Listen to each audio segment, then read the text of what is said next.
Welcome back to the Neil Oliver Show. The new $61 billion US aid package for Ukraine, approved by Congress on the 23rd of April, will improve, we are told, Ukraine's battlefield position, allowing stocks of ammunition from US bases in Poland and Germany to be shipped quickly to existing Ukrainian forces and newly mobilised troops to be equipped. But what does it really signal to the world? Joining me now is retired US Colonel Douglas McGregor. Thank you for joining us, Colonel. Happy to be here. Colonel, what did you make of the scenes in the House as the Ukrainian flags were waved in apparent celebration of signing the cheque to Ukraine yet again? Well, I don't think they were really waving flags for Ukraine. They were expressing their gratitude to donors who will reward them for voting for this terrible bill. Probably 60 to 70% of the cash will never reach Ukraine. It'll end up being circulated through the giant laundering machine here in Washington that moves funds to the Department of Defense, from the Department of Defense to military industrial production, to clients, donors, and then eventually parts of it end up back on the Hill in people's reelection funds. So you have to understand that most of this isn't going to have any impact whatsoever on the battlefield in Ukraine. Of course, the Ukrainians are running out of soldiers at this point. They're losing about 500 to 800 Ukrainian soldiers a day, and the Russian offensive hasn't really begun yet. So the place is nearing collapse. But I guess the point is to try and conceal from the American public and from the rest of the world yet again the immense failure of this policy of proxy war with Russia and Ukraine. How did we get to this point? I mean, I think, those of us that are old enough and ugly enough, we've realised that there's money to be made in a time of war, but that it's so naked now, that it's being pushed now almost as the point of the war in Ukraine. How have we, evolved, if that's the right word, to such a morally bankrupt state of affairs? Well, I can't speak for what the population or the electorate is like in Great Britain, but here in the United States, I think large numbers of Americans have been very complacent. And by complacency, I mean haven't taken much interest in foreign and defense policy. The average American thinks that if you spend $1 on defense, you get $1 of national security at the other end of the process. That, of course, is nonsense. And they don't have a real feel for how many billions of dollars are wasted on a daily basis by the Department of Defense, or for that matter, by the government. Americans are beginning to figure out that they have no representation in Washington, that the parties are irrelevant. We are supposedly governed at the behest of two parties, but in truth, we have one party. It's called the Uniparty, which is why there were only 21 Republicans who refused to support the bill. So there is no representation. Americans are beginning to figure it out, but there are still Americans who think that the coming election could change something. And you would think by now they would have figured out that it doesn't make much difference who you vote for, you get the same bad outcome. It feels as though finally the emperor, in the form of the US, is being exposed as wearing no clothes. We've always been sold this idea of the invincibility of the US war machine, and clearly the way events have unfolded in Ukraine must be making it clear even to the most patriotic American that those days are over. No, I don't think so. I think that there's a great deal of effort made in Washington, D.C. to create the illusion that we are still the great power of 1990 and 91. Now, there are plenty of intelligent Americans who can look around inside our country and realize that the breakdown in the rule of law, the massive invasion of foreigners that no one invited and no one wants, that's evidence for a collapse inside the country. They can see what's happening on the border. So that if you ask the average American, what's your top priority, what do you want to happen immediately, number one is close the border and restore the rule of law. Foreign and defense policy is frankly way down the list. It always has been. If you go back through the 20th century and look at polling data from, say, 1910 right up through the 1990s, Americans were almost always at least 60 to 70% opposed to the use of American military power overseas, especially interventions designed to export our culture and way of life at gunpoint. So that's never been popular. But Americans have entrusted the funding and decision-making to people they thought represented them. Now it's becoming increasingly clear, though not entirely yet, that that's not the case. Earlier in the show, Colonel, I mentioned the British Foreign Secretary, David Cameron, speaking relatively recently about the war in Ukraine being great value for money, which is a form of words and an attitude that troubles me profoundly. I'll just play the clip, and I'd like to hear your reaction to the tone.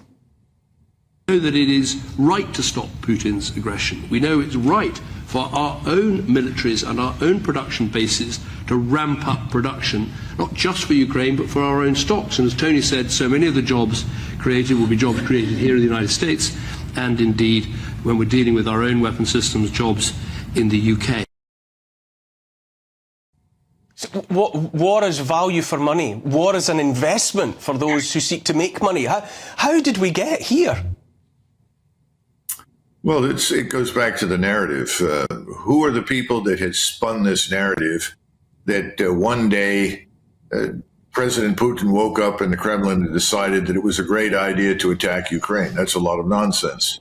We've been working certainly for the last 10, some people would argue for the last 20 years, to provoke the Russians, to push them into doing exactly what they did. And then they said, well, this was always part of the plan. Well, if it was part of the plan, the Russian army that first entered Ukraine was quite small for the task it had been assigned. And that task was not to go very far, but to try and signal to the West, to NATO, that they were quite serious about not tolerating a threat in Ukraine directed at Russia. Well, when that didn't work and attempts to negotiate with us failed, they built this enormous force. They now have arguably the best, largest, most lethal, battle-tested, battle-hardened ground and air force in the world. And people are saying, well, he's going to attack West even further. Well, he's had opportunities now for months because the Ukrainians have always been weak to move forward, cross that river and attack all the way to Poland. He's never done it. He doesn't want to do it. So it's a huge lie. Cameron is part of the lie. He's part of that globalist ruling class in Western Europe and the United States that has been doing everything in its power to provoke war. And if you if you don't understand why he's doing it, perhaps you should look into his finances along with former Prime Minister Tony Blair and find out who made them millionaires. You mentioned, Colonel, the situation on the southern border of the United States. It feels as though the Biden administration has abandoned the very idea of the United States as we have known it, somehow accepting profound or fundamental change to the United States, if not indeed driving that change. Yes. The people, again, behind the scenes who really control everything, these are the so-called donors. We refer to Washington as donor-occupied territory. It's sort of Epstein Island on stilts, where everyone is rewarded for essentially destroying their own society. And that's what's happening. There is no question about it. They want to denationalize us. And anyone who objects to denationalization is immediately attacked as a bigot, a racist, an anti-Semite, go down the list. Colonel, I'm just going to jump in at the moment because I have to go to a break, but we'll be continuing this discussion with your forbearance. Stay with us. You're watching the Neil Oliver Show on GB News.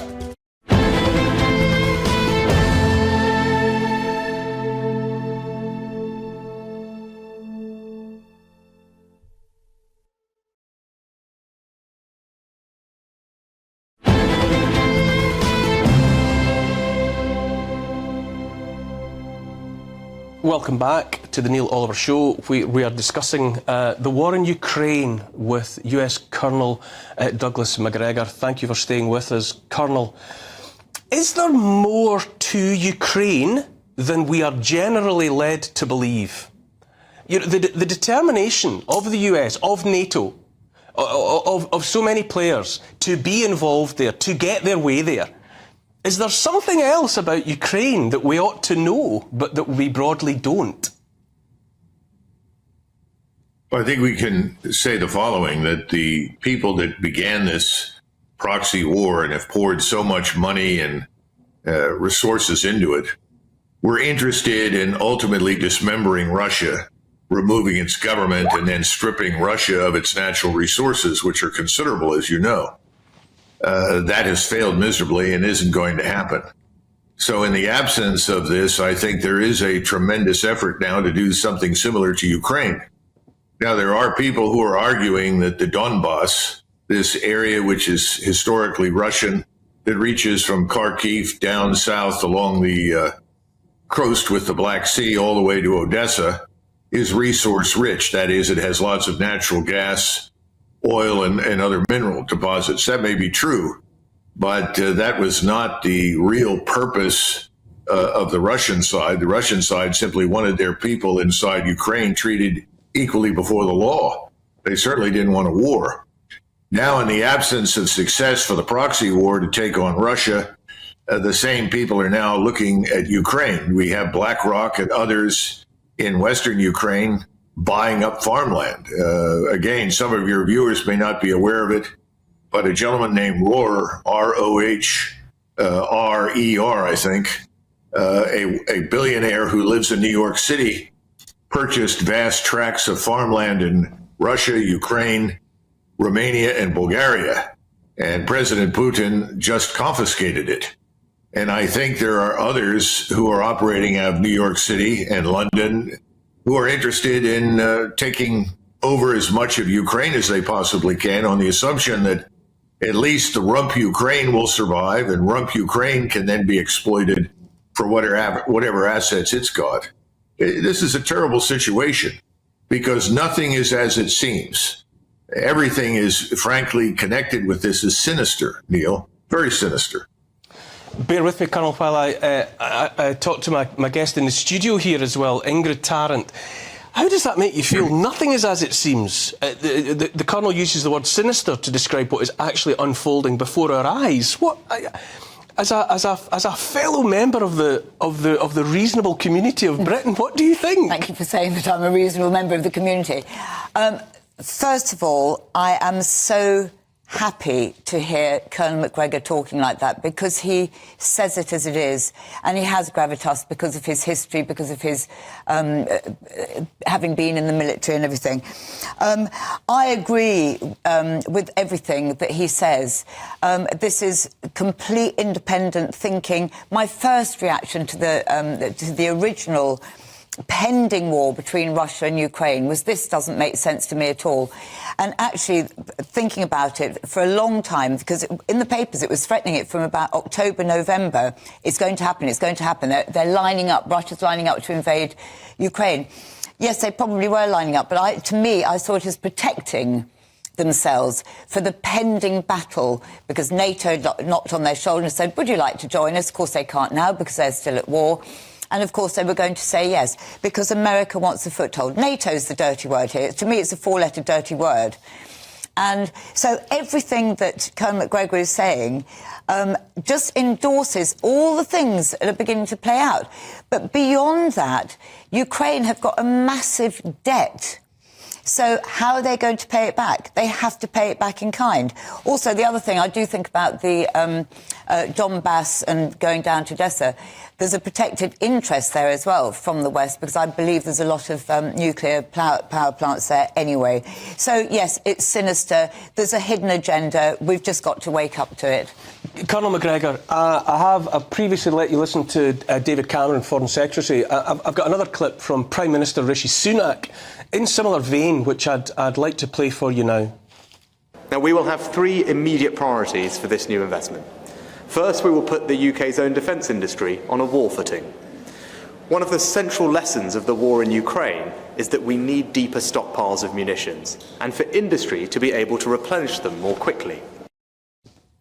Once again, Colonel, you know, there's the British Prime Minister just really talking. We were sold protecting democracy, standing up for democracy. Now it's just about business and capitalising on investment opportunities, as you were just describing, in terms of the goodness knows what riches and resources Ukraine has to offer, willingly or unwillingly. Well, I'm not sure it's enough to make any of this viable. I think, at least in the United States, most of us regard the financial system as broken. We all expect a financial collapse. We don't know when it's going to happen, but we know it's coming. There's a very famous gentleman named Nassim Taleb, a very brilliant man who has coined the use of the term black swan. And he has said Armageddon is just over the horizon. He said that within the last couple of months, and people had said to him, well, where is Armageddon? He said, it's over the horizon. He said, well, when is it going to happen? He says, it's going to happen. He said, I can't give you the date and time. We don't know what the trigger will be. But the truth is that, it's not just a sovereign national debt, which is what, 35 trillion at this point, some outrageous number that we can never pay off.